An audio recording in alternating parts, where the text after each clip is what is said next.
En el vasto mundo de YouTube, donde las ideologías religiosas chocaban como titanes, emergió un canal católico que se autoproclamaba defensor de la fe y del Papa. Su eslogan, restaurando la Iglesia, combatiendo la herejía. Pero en la práctica, su contenido se centraba en tres pilares: deslegitimar a los evangélicos, atacar a los católicos tradicionalistas y especular sobre el futuro del papado con un aire casi profético.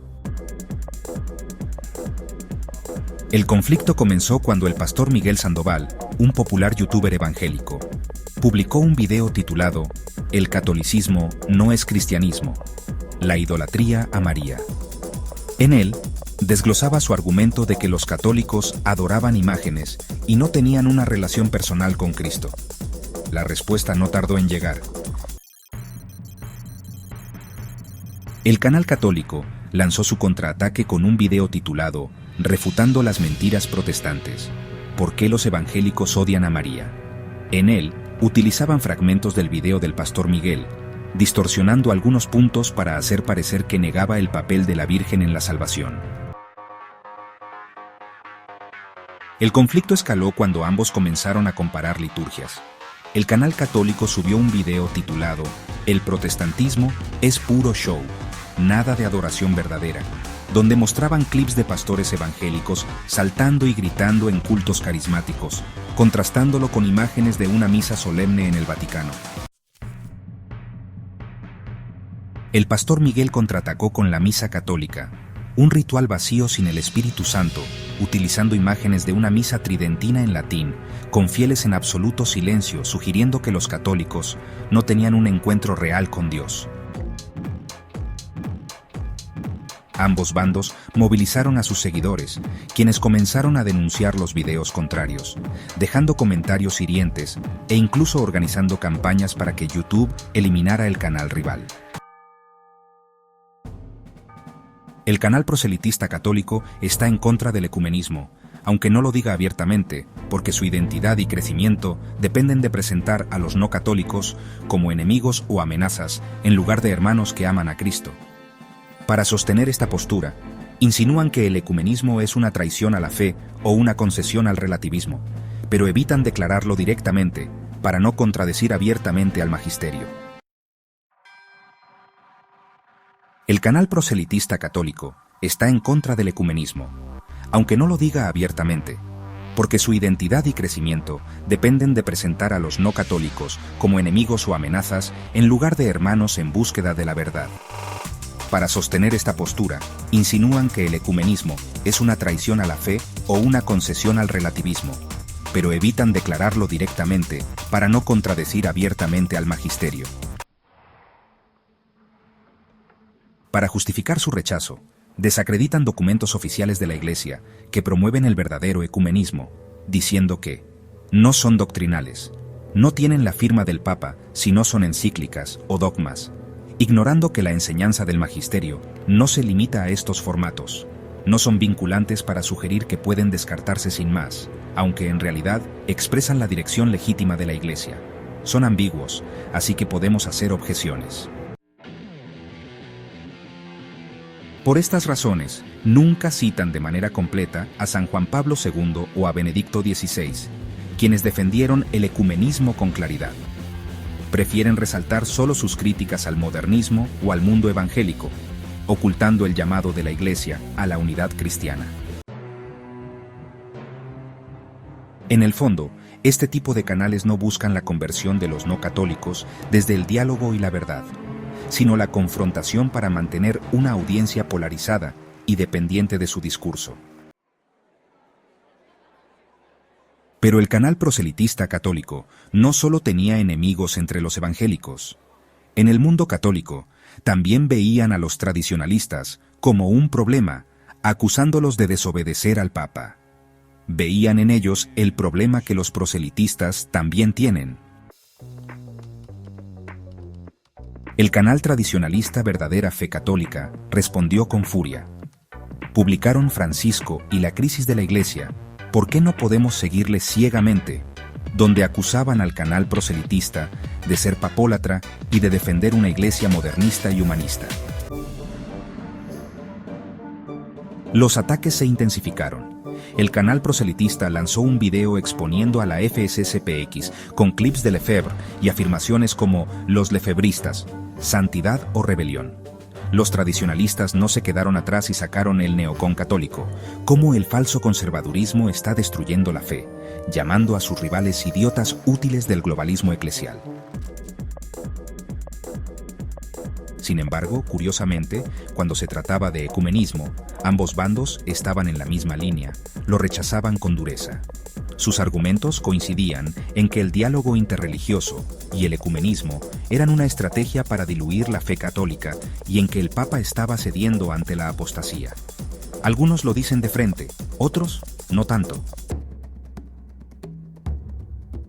Pese a sus ataques mutuos, los tradicionalistas y los evangélicos encontraron un terreno común en ciertas circunstancias.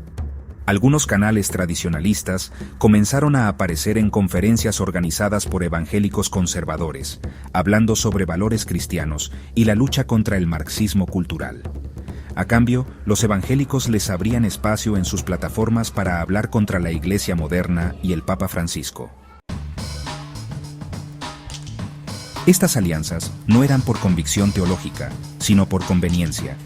Los tradicionalistas sabían que los evangélicos tenían grandes audiencias y fondos para eventos, mientras que los evangélicos veían en los tradicionalistas una manera de legitimar su discurso, de que incluso los católicos de verdad veían problemas en su iglesia. Algunos seguidores comenzaron a notar esta contradicción. ¿Cómo podían los tradicionalistas llamar herejes a los evangélicos y al mismo tiempo compartir escenarios con ellos? Pero la respuesta siempre quedaba en el aire. Esto no es ecumenismo, es estrategia. Tanto el canal proselitista como los tradicionalistas insistían en que su labor era completamente independiente. En cada video aparecían frases como: "No dependemos de ningún obispo ni institución. Solo decimos la verdad que nadie se atreve a decir". Promovían sus cuentas de Patreon y PayPal, asegurando que era la audiencia la que los mantenía, lo que les permitía ser libres para hablar sin censura. Pero la realidad era distinta. Muchos de estos canales recibían financiamiento indirecto de grupos conservadores que compartían su agenda. Algunos tradicionalistas tenían lazos con grupos políticos que financiaban eventos católicos ultraconservadores. Otros recibían donaciones de organizaciones que promovían el catolicismo como un bastión contra la ideología de género y el globalismo. La trampa era doble. Primero, el dinero les daba poder para expandirse. Segundo, al mantener la narrativa de que solo dependían de sus seguidores, fomentaban más donaciones. Así, caían en una trampa espiritual. Creían que estaban sirviendo a la Iglesia, pero en realidad servían a una causa política o a sus propios intereses económicos. Como diría San Ignacio de Loyola, el demonio paga bien a quien lo sirve. Al final, lo que comenzó como un canal para defender la fe se convirtió en un espacio de odio, guerra ideológica y división. En lugar de evangelizar, alimentaban polémicas. En vez de fomentar la caridad, promovían ataques. Como ocurrió con Lefebvre en su tiempo, lo que parecía un movimiento por la fidelidad a la Iglesia se convirtió en una causa personalista que alejaba cada vez más a sus seguidores del verdadero mensaje de Cristo: la unidad, la humildad y la caridad. Y así, la guerra continuaba. No en el campo de batalla, sino en los comentarios, en los debates en vivo, en las denuncias a YouTube. Una guerra donde nadie ganaba y donde la Iglesia, que debía ser un refugio de amor y verdad, se convertía en un ring de luchas internas. En esta era de redes sociales, donde cada quien puede levantar su voz y proclamarse defensor de la fe, es fácil caer en la trampa del espectáculo religioso. Canales que dicen defender la Iglesia terminan fomentando el odio. Quienes afirman seguir a Cristo se obsesionan con polémicas. Aquellos que se llaman independientes están más atados a intereses que a la verdad. Pero la pregunta es, ¿dónde está Cristo en todo esto? Jesús no nos llamó a la división ni a buscar enemigos en cada rincón. No nos pidió que hiciéramos de la fe un arma contra otros cristianos, ni que nos alimentáramos de chismes eclesiales. Nos llamó a amar, a vivir el Evangelio y a hacer luz en el mundo. Por eso, si sigues un canal católico en YouTube, pregúntate, ¿te acerca más a Dios o solo te alimenta de polémicas? ¿Te anima a orar, a crecer espiritualmente o solo a indignarte y pelear en comentarios? ¿Te enseña la fe con humildad o solo busca demostrar que los demás están equivocados? ¿En ese canal se habla más de personas que del mismo Cristo? El verdadero evangelizador no necesita atacar a otros para proclamar la verdad.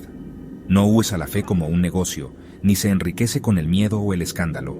Y sobre todo, no se pone en el lugar de Dios para decidir quién es fiel y quién no.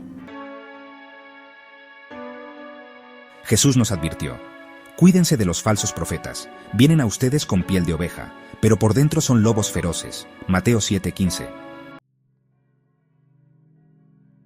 Si de verdad queremos seguir a Cristo, no podemos construir nuestra fe sobre opiniones de youtubers o grupos que se presentan como los únicos guardianes de la verdad. Cristo ya nos dejó el camino claro, su iglesia. La iglesia no es un canal de YouTube, no es un influencer ni un grupo de personas que se dedican a atacar a otros cristianos. La iglesia es el cuerpo de Cristo, guiado por el Espíritu Santo, que lleva más de 2000 años anunciando el Evangelio, administrando los sacramentos y enseñando la fe con fidelidad. Jesús no nos dejó un algoritmo para seguir, sino un fundamento sólido. Nos dio su palabra, no para manipularla según intereses, sino para vivirla con fidelidad. Nos dio los sacramentos, la Eucaristía, la confesión, el bautismo, no como símbolos vacíos, sino como medios reales de gracia. Nos dejó un magisterio, una enseñanza viva, guiada por el Espíritu Santo, para que no caigamos en confusión. Nos llamó a la unidad, no a dividirnos en bandos, sino a ser un solo rebaño con un solo pastor. Juan 10:16. Ahora bien, algunos canales proselitistas presentan el ecumenismo como una distorsión, argumentando que con debates y apologética se puede demostrar que la Iglesia Católica es la verdadera Iglesia de Cristo, cuando en realidad el ecumenismo es un llamado al diálogo sincero con quienes también buscan a Dios. El verdadero ecumenismo no significa relativismo ni sincretismo, sino el deseo de que todos los cristianos lleguen a la unidad plena en la Iglesia Católica, unidad que se dará en los tiempos de Dios y respetando la libertad de conciencia. Como enseña el Concilio Vaticano II en Unitatis Redintegratio, la unidad no se impone con violencia ni desprecio, sino con caridad y verdad. La Iglesia Católica no llama a la conversión mediante la coacción ni el engaño, sino con el testimonio del Evangelio. Cada persona debe responder con libertad y convencimiento a la gracia de Dios. No podemos forzar la fe ni menospreciar la sinceridad de quienes aún no han descubierto la plenitud de la verdad en la Iglesia. Si de verdad queremos defender la fe, no lo hagamos desde el odio, la arrogancia o el escándalo. Hagámoslo desde la comunión con la Iglesia, la oración sincera y el testimonio de una vida cristiana auténtica. No te dejes engañar por quienes gritan más fuerte en redes. Sigue a Cristo en la Iglesia que Él mismo fundó.